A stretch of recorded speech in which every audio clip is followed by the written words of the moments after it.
Hello વિદ્યાર્થી મિત્રો, એજ્યુટેકનો ચેનલમાં આપનું સ્વાગત છે। આજે આપણે શીખીશું ધોરણ 7 વિષય હિન્દીની સ્વાધ્યાયન પોથીનો પાઠ 8 મુસ્કાન કે મોતી। પાઠ 8ના સ્વાધ્યાયન પોથીના તમામ પ્રશ્નોના જવાબની અહીં આપણે સમજ મેળવીશું। આ વિડીયોનો હેતુ વિદ્યાર્થીઓ માત્ર સરળતાથી સમજીને લખી શકે તે માટેનો છે, તેથી વિદ્યાર્થી મિત્રો દરેક પ્રશ્નોના જવાબ વિડીયોમાંથી જોઈને લખવાને બદલે તમારા વિચારો મુજબ જવાબ લખવા પણ જરૂરી છે। તો ચાલો શીખીએ પાઠ 8 મુસ્કાન કે મોતી। સૌપ્રથમ પ્રશ્ન નંબર 1 પढ़िए और मजा लीजिए। અહીં કેટલાક જોક્સ આપેલા છે, તે વાંચવાના છે, સમજવાના છે અને મજા લેવાની છે। આ જોક્સ તમે તમારા મિત્રો સાથે મળીને વાંચશો। ત્યારબાદ પ્રશ્ન નંબર 1 નિમ્નલિખિત હાસ્ય કવિતા પढ़कर મજા લીजिए। અહીંયા એક હાસ્ય કવિતા આપેલી છે, તે વાંચવાની છે, સમજવાની છે અને તમારા મિત્રો સાથે મળીને મજા લેવાની છે। તમારા વર્ગખંડમાં આ હાસ્ય કવિતા તમે વાંચીને રજૂ કરી શકો છો। ત્યારબાદ પ્રશ્ન નંબર 1 નિમ્નલિખિત चुटकुलों में एक शब्द वाक्य रखकर चुटकुला बनाइए।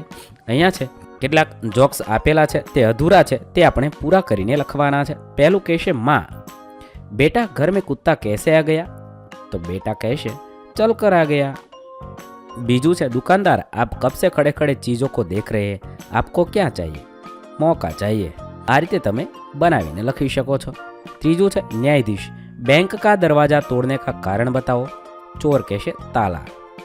4 एक भुलक्कड़ आदमी अपने इलाज के लिए अस्पताल गया और अपनी भूल जाने की बीमारी के बारे में बताया। भुलक्कड़ कहे छे याद नहीं। प्रश्न नंबर 2 क्या हमें हर प्रसंग और हर जगह पर हंसते रहना चाहिए? कारण सहित सोच कर लिखिए।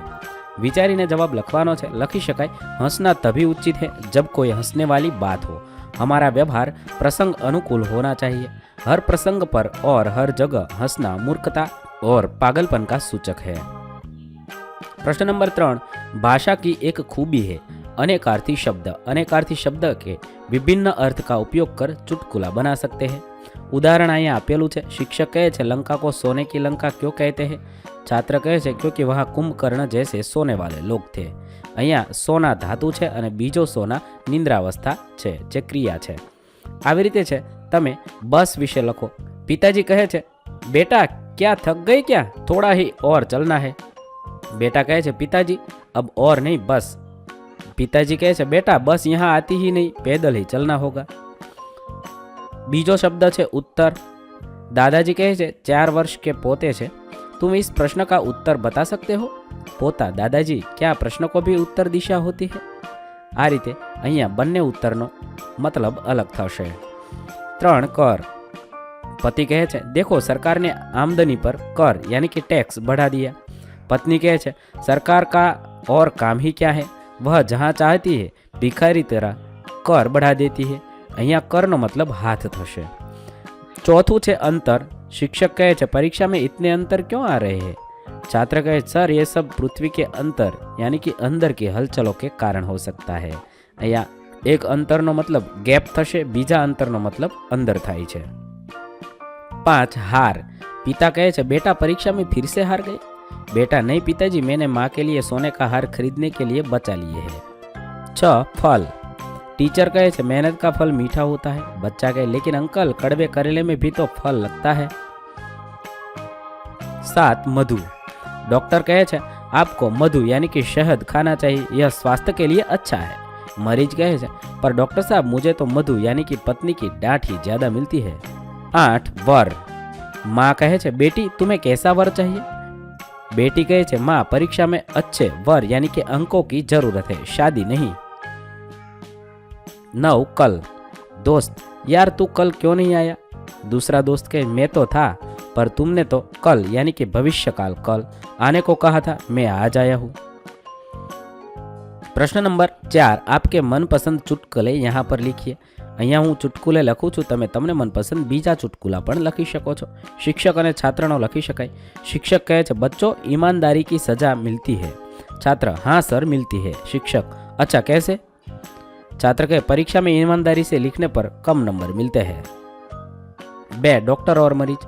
डॉक्टर कहे छे तुम रोज सुबह उठते ही अखबार क्यों सूंघते हो? मरीज क्योंकि मेरी दवाई में लिखा है खाने से पहले समाचार ले। 3 पति पत्नी का झगड़ा।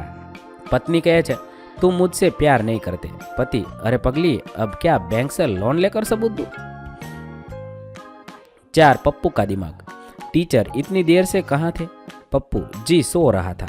टीचर कहे छे क्लास में सोने के लिए आता है। पप्पू कहे छे नहीं सर घर पे पढ़ने के लिए सोता हूँ।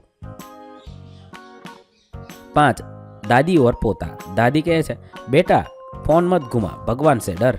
पोता कहे छे दादी भगवान भी व्हाट्सएप पर ऑनलाइन दिख रहे हैं।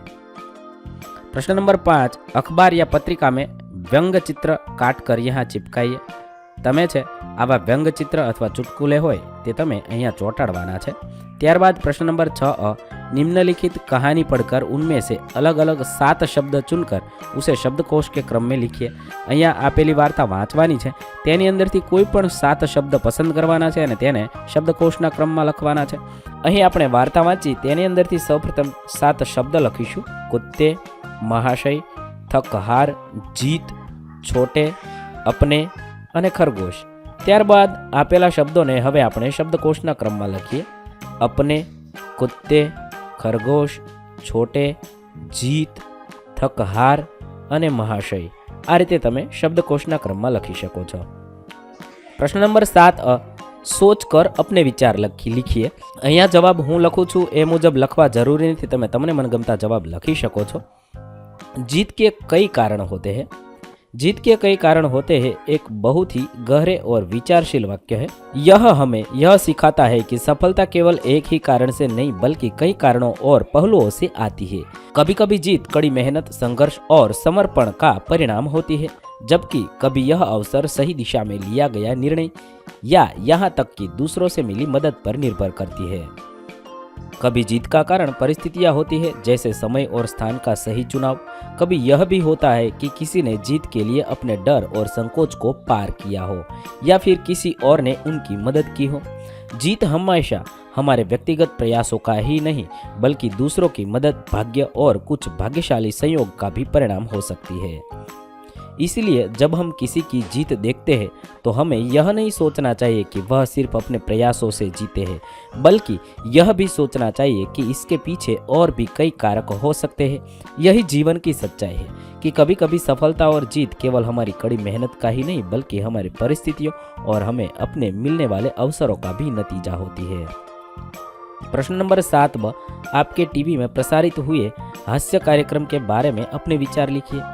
हास्य कार्यक्रम हमारे जीवन में खुशियाँ और मनोरंजन लाने का एक अद्भुत तरीका होते हैं। जब हम अपने दिन भर के तनाव और थकावट के बाद किसी हास्य कार्यक्रम को देखते हैं तो हमें आराम मिलता है और हमारी चिंताएं कुछ समय के लिए दूर हो जाती है। इन कार्यक्रमों में हमेशा कुछ नया और रोचक होता है जो हमें हंसी से लोटपोट कर देता है। टीवी पर प्रसारित होने वाले हास्य कार्यक्रमों में एक खास बात यह होती है कि वे न सिर्फ हंसी प्रदान करते हैं बल्कि समाज के विभिन्न पहलुओं पर भी हास्य के माध्यम से व्यंग करते हैं। यह कार्यक्रम हमारे जीवन की कठिनाइयों को हल्के फुल्के तरीके से प्रस्तुत करते हैं जिससे हम उन पर मुस्कुराते हुए विचार कर सकते हैं। मुझे यह भी लगता है कि हास्य कार्यक्रम हमें सामाजिक मुद्दों पर सोचने के लिए प्रेरित करते हैं जैसे कि बेरोजगारी, रिश्तों में जटिलताएं या फिर सामान्य जीवन की समस्याएं। इन मुद्दों को हास्य के रूप में प्रस्तुत किया जाता है ताकि लोग इन्हें हल्के ढंग से न समझ सके।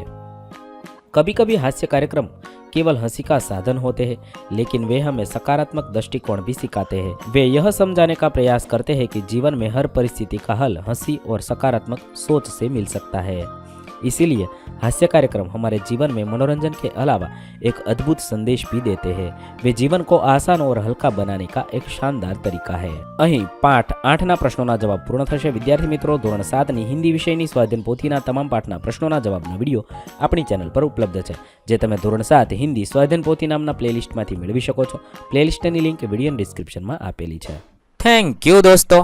એજ્યુકટેકનો ચેનલ તરફથી વિડીયો નિહાળવા બદલ આપનો આભાર।